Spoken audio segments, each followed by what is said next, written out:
the situation.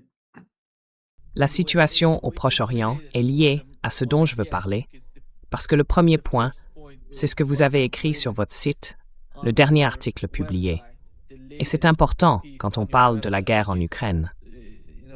Mais si on regarde ce qui se passe au Proche-Orient, Donald Trump est de retour, le blocus est de retour, la guerre est de retour. Alors, qu'est-ce que ça veut dire pour la Russie et pour le conflit en cours en Ukraine? What does that mean for Russia and for the ongoing conflict in Ukraine? Well, there's no direct public Eh bien, il n'y a pas de discussion publique directe sur le résultat, sur la situation actuelle, ni sur ce que cela signifie pour la Russie. Ce qu'on observe du côté russe, ce sont différents signes de tension. Par exemple, une intensification de l'aide russe à l'Iran, ou encore la finalisation d'un accord pour commencer à construire et à agrandir la capacité ferroviaire entre la Russie et l'Iran. L'objectif, c'est d'augmenter la capacité de transport afin de permettre à la Russie de faire ce qu'elle estime nécessaire pour montrer que sur le dossier iranien, elle s'oppose aux États-Unis et à toute escalade de guerre contre son allié. Voilà, on voit quelques signes de cela. Okay, there are some signs of that. On the other hand, there are no. D'un autre côté, il n'y a aucun, je répète, aucun signe que la direction russe, c'est-à-dire principalement le président Poutine, prenne les décisions qui s'imposeraient une fois qu'on admet, comme le fait la partie iranienne, qu'il est impossible de négocier avec l'administration Trump. Pourquoi je dis ça? Parce que je sais que certains commentateurs sur notre fil n'aiment pas quand je répète des mots pour insister. Mais bon, ces dernières heures, le véritable porte-parole de Poutine pour les États-Unis, Kirill Dmitriev, a tweeté comme à son habitude. Et ce qu'il a fait ces dernières heures, c'est annoncer qu'il se trouvait à Baïkonour, le site de lancement spatial russe, pour célébrer le départ d'une équipe spatiale conjointe américano-russe qui vient tout juste de s'envoler dans l'espace.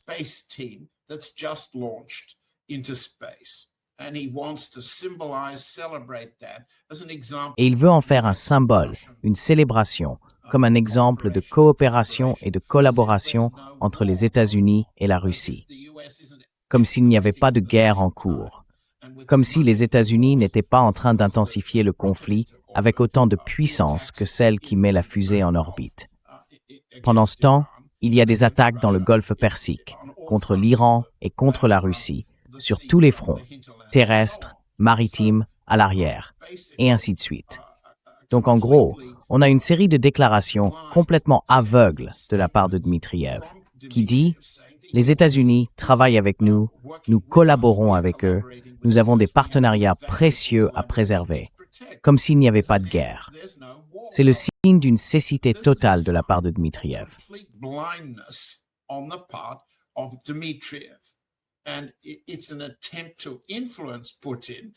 Et c'est une tentative d'influencer Poutine pour qu'il continue à limiter la manière dont la Russie interprète le comportement des États-Unis. Avec des signes comme celui-là, et en plus, Dmitriev continue de rejeter la faute sur les Européens pour l'escalade en Ukraine, comme si les États-Unis n'y participaient pas. Ce n'est pas l'opinion publique en Russie.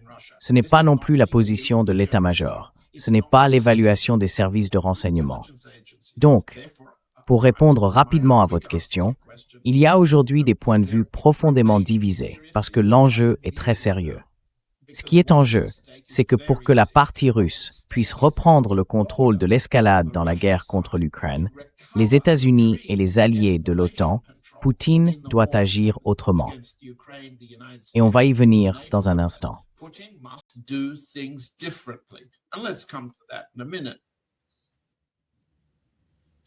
Yeah. John, we had, Oui, John, on avait, tu sais, l'un de, je ne sais pas si on peut dire le plus grand partisan de la guerre en Ukraine aux États-Unis. C'était Lindsey Graham.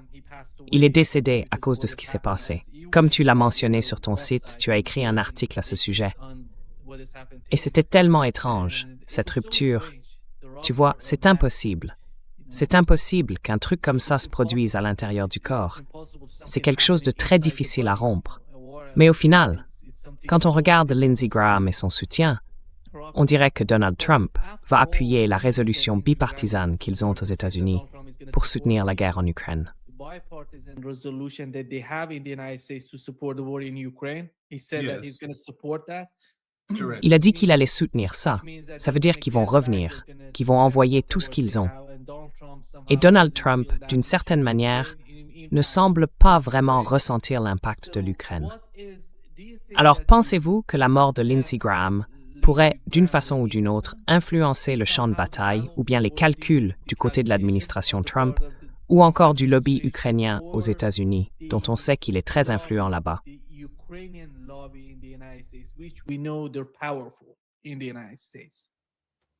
The short answer to that's no. You begin with La réponse courte, c'est non. Vous partez de l'idée d'une rupture de l'aorte comme cause du décès de Lindsey Graham. C'est une forme courante de crise cardiaque. Elle tue très vite. Les statistiques montrent que quand l'aorte se rompt de cette façon, on meurt d'une hémorragie interne en quelques minutes. Et il est pratiquement impossible de sauver la personne, sauf si elle se trouve déjà à l'hôpital et qu'une chirurgie à cœur ouvert peut être tentée.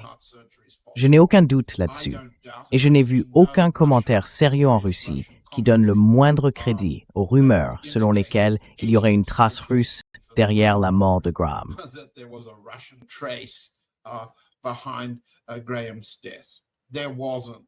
A ruptured aorta is Non, il n'y en avait pas. Une rupture de l'aorte, c'est une forme courante de crise cardiaque. Et c'est souvent mortel, de façon évidente. Ça l'a été dans son cas. Mais le fait qu'il disparaisse ne change rien au consensus entre les deux partis, ni entre la base MAGA du Parti républicain et, disons, la faction Vance du même parti, sur la volonté d'intensifier la guerre contre la Russie. Le problème, sur le plan technique et tactique, c'est que sans Graham, les républicains perdent une voix au Sénat. Mais cette voix sera vite remplacée.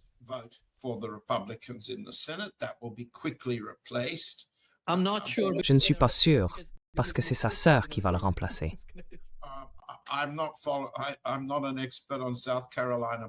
Je ne suis pas un spécialiste de la politique en Caroline du Sud, si c'est bien de ça qu'il s'agit. Le problème est un peu différent. La vraie question, c'est de savoir si sans Graham à la tête de la commission du budget du Sénat, il y aura une rupture du consensus qu'il arrivait à construire autour du financement des demandes d'augmentation de crédit de Trump pour ses dépenses accrues à la fois dans la guerre en Iran et dans la guerre contre la Russie. Je ne vois pas que le départ de Graham change grand-chose, à part faire disparaître un défenseur bruyant de ce que l'administration Trump avait déjà décidé.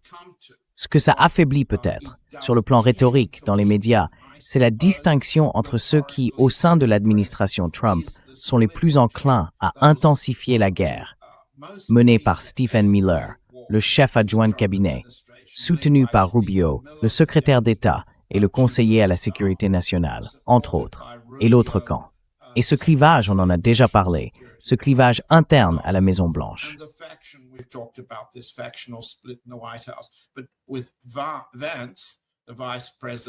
Mais avec Vance, la vice-présidente, certains généraux et d'autres encore qui veulent trouver des compromis pacifiques pour préserver le consensus politique intérieur, celui qui soutient non seulement Trump et les républicains aux élections de mi-mandat, mais aussi la succession de Trump, que Vance cherche évidemment à s'approprier et qu'il continue à dominer, même face à l'héritier dynastique, Donald Trump Jr. Alors, Graham fait taire une voix bruyante, violente. Mais ça ne change pas la politique de fond. Ça ne change pas les votes. Et ça ne change pas le consensus fondamental avec les démocrates pour intensifier la confrontation avec l'Iran et avec la Russie. Le projet de loi sur les sanctions, qui va maintenant recevoir un soutien accéléré en tant que, je cite, hommage à Lindsey Graham, impose des droits de douane punitifs de 400% et la destruction de tout commerce avec des pays comme l'Inde, le San, 30. Like India, China, and Turkey, they've got to be the principal targets of the new sanctions. Ils doivent être les principales cibles du nouveau projet de loi sur les sanctions s'ils commercent avec la Russie, d'une manière ou d'une autre. D'une manière ou d'une autre. Ce texte renforce donc la guerre en mer.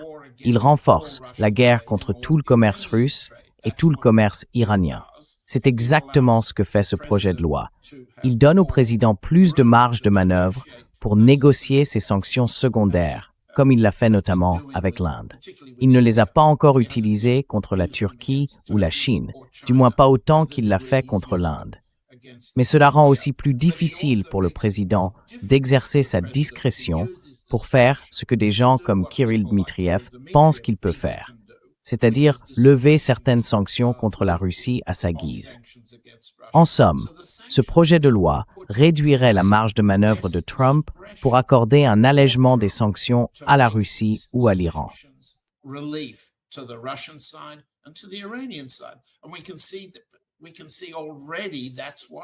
Et on le voit déjà, c'est exactement ce qui s'est passé. Les gens du côté russe qui croyaient à la flexibilité de Trump ont été déçus. La dérogation sur les sanctions pétrolières secondaires contre la Russie n'a pas été prolongée. Celle concernant l'Iran a été supprimée. Donc, avant même la mort de Graham, on voyait déjà les premiers signes d'une escalade dans la guerre des sanctions. Une aorte rompue de moins ne change rien aux politiques de l'Empire américain, y compris dans le durcissement de ses relations avec les pays qu'il protège. L'Empire augmente le prix qu'il fait payer à ceux qu'il protège pour financer le coût de la guerre américaine.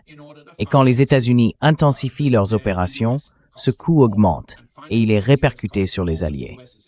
Sans Graham, rien ne change.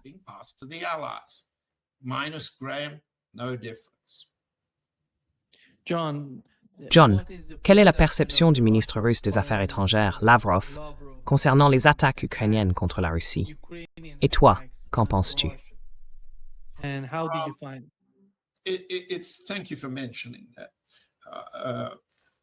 Merci de l'avoir mentionné, Nima. C'est une déclaration très sérieuse. Je vais simplement baisser les yeux et la lire. Sergei Lavrov, le ministre russe des Affaires étrangères, est actuellement en tournée en Afrique. Voici ce qu'il a déclaré il y a quelques heures à propos de l'escalade de la guerre des drones ukrainiens dirigés par les États-Unis, notamment grâce aux satellites et aux drones opérant dans l'espace aérien de la mer Noire.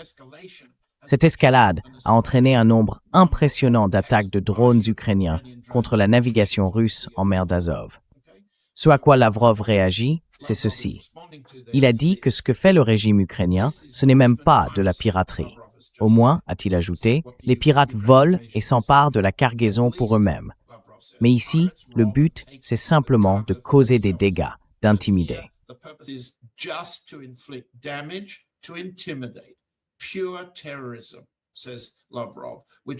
Du terrorisme pur, dit Lavrov, qui se manifeste non seulement en mer d'Azov et en mer Noire d'ailleurs, mais aussi sur le continent africain.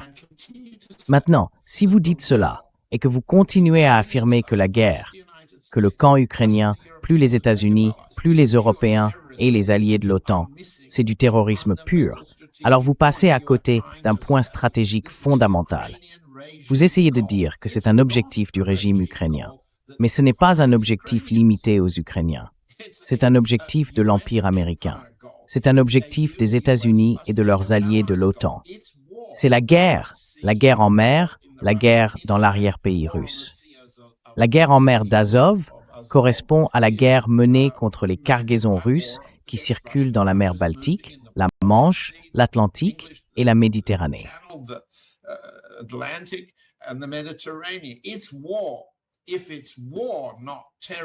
C'est la guerre. Si c'est la guerre et non du terrorisme, alors la réponse doit être que la Russie reprenne le contrôle de l'escalade sur les champs de bataille, tous les champs de bataille, sur tous les fronts. Décrire l'escalade de la guerre des pétroliers comme du pur terrorisme, c'est une erreur stratégique fondamentale. Mais ce n'est pas une erreur, parce que l'état-major dit le contraire. Les services de renseignement disent le contraire. L'opinion publique dit le contraire.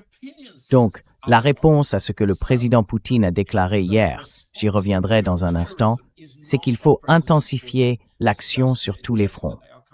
Mais le président Poutine, et maintenant le ministre des Affaires étrangères qui le répète, refuse de le faire. Laissez-moi vous donner un exemple très simple. refused to do it. Let me give you a very simple example. Oleg Tsarov, who's a Ukrainian opposition. Oleg Tsarov, une figure de l'opposition ukrainienne, est un porte-parole très clair et très rationnel de ce qu'on pourrait appeler l'opinion publique experte à Moscou. Il écrit chaque jour sur son compte Telegram. Je recommande d'ailleurs aux auditeurs d'y jeter un œil. Oleg Tsarov, Tsarov. C'est toujours en russe, mais c'est facile à lire en anglais avec une traduction automatique. Il a déclaré il y a quelques heures: nous pourrions, très calmement, fermer le ciel aux drones et aux avions américains et britanniques au-dessus de la mer Noire pour qu'ils ne partagent plus leurs données avec l'Ukraine. Mais nous ne le faisons pas. Pour cela, tout est prêt. Il ne manque qu'une décision politique. For this, everything is there. You only need to make a political decision. What's Tsarov saying here? As polite Ce que Tsarov dit ici, aussi poliment, aussi courtoisement et aussi prudemment que possible sur le plan politique, c'est que cette décision relève directement du président Poutine lui-même.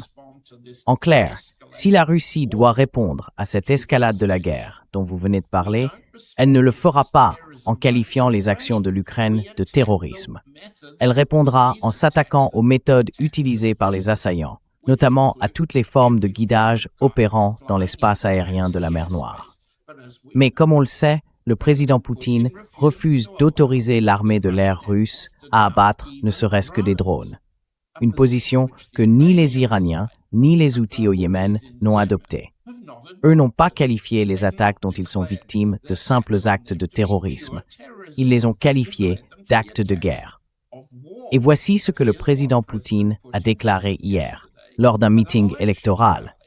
Je cite, laissez-moi regarder pour lire ces mots exactement. La victoire sera sans aucun doute la nôtre, a dit le président. Victory will undoubtedly be ours, said the president. Our guys, the fighters, are moving forward. He's referring Nos to gars, the land war. les combattants avancent. Russian forces are Il parle ici de la guerre terrestre. Et en effet, les forces russes progressent vers l'ouest. Voici la citation clé. Nos réponses seront toujours en miroir. Partout où ils tenteront de frapper le territoire de la Russie, nous répondrons de manière symétrique, mais plusieurs fois plus puissamment. L'ennemi le sentira. Il le sent déjà, je l'espère. J'espère qu'il le sent et qu'il le sentira encore bien plus fort. En d'autres termes, le président Poutine réaffirme, malgré toutes les tentatives de persuasion menées à huis clos ces derniers jours, que la réponse russe à ces attaques sera en miroir, symétrique, coup pour coup, confiance en Trump. Et cela ne traduit pas une erreur stratégique fondamentale. Le président Poutine entend bien la plainte d'Oleg Tsarov. President Putin can hear Oleg Tsarov's complaint. He simply refuses to adopt that position. Il refuse tout simplement d'adopter cette position. En refusant cette escalade et en traitant l'autre camp comme s'il s'agissait d'une alliance en guerre, il encourage en réalité encore plus d'escalade. Alors, quand le président Poutine dit que l'ennemi va le sentir, eh bien, il le sent déjà, je l'espère, et il devrait le sentir plusieurs fois plus fort. Eh bien, ce n'est pas ce qui se passe. Pourquoi ? Comme on l'a dit ici, et comme la plupart de nos collègues le répètent dans votre émission, Nima, ce que ressent le peuple ukrainien n'a aucune importance dans la guerre que mène l'Empire américain contre la Russie. Poutine lui-même l'a reconnu. C'est une guerre jusqu'au dernier Ukrainien. Et quand il n'y aura plus d'Ukrainiens qu'on puisse enrôler de force pour les envoyer se battre au front, la France se retirera vers l'ouest. Mais ce qui restera, c'est une plateforme de guerre. Une base de tir sur le territoire ukrainien, utilisée par les Alliés contre la Russie, pour toujours s'il le faut.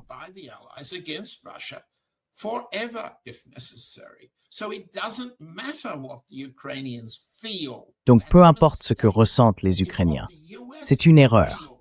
Ce qui compte, c'est ce que ressentent les États-Unis.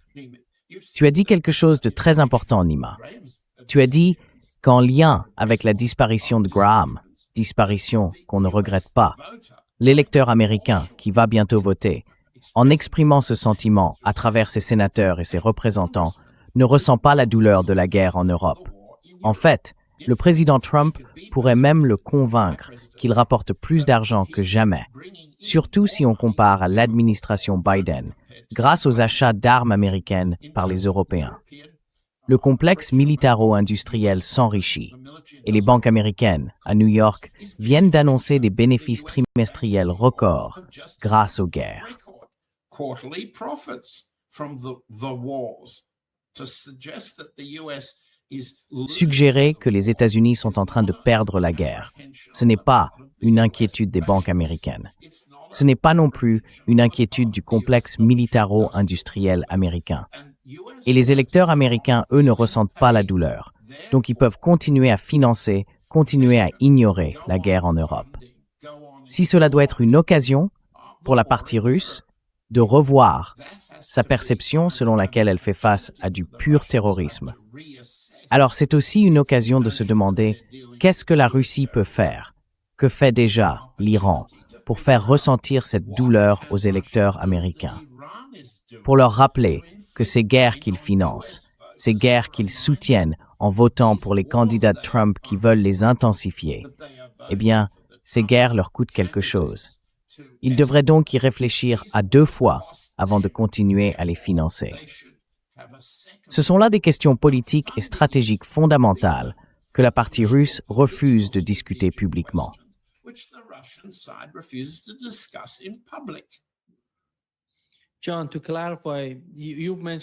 John, pour être clair, tu disais que la Russie, ou plutôt le gouvernement russe, ou Vladimir Poutine, ne laisse pas l'armée russe abattre les drones qui viennent d'Ukraine.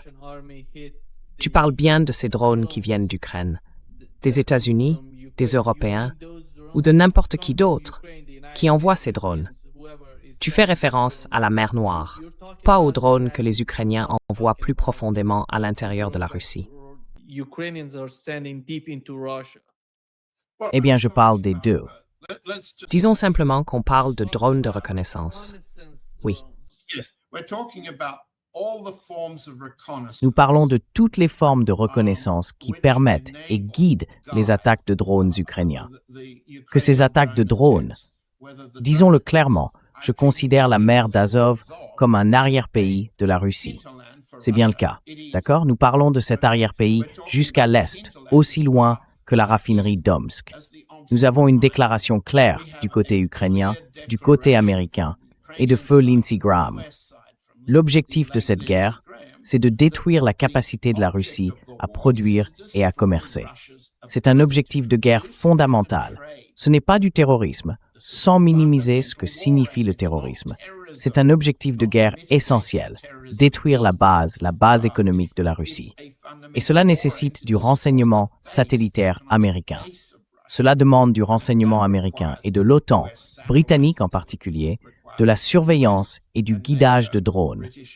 Parce que les mouvements de ces drones sont dirigés en temps réel grâce à des flux d'informations venant des sources américaines et de l'OTAN. D'autres sont plus compétents que moi pour expliquer comment cela fonctionne d'un point de vue militaire. Moi, j'en parle d'un point de vue politique.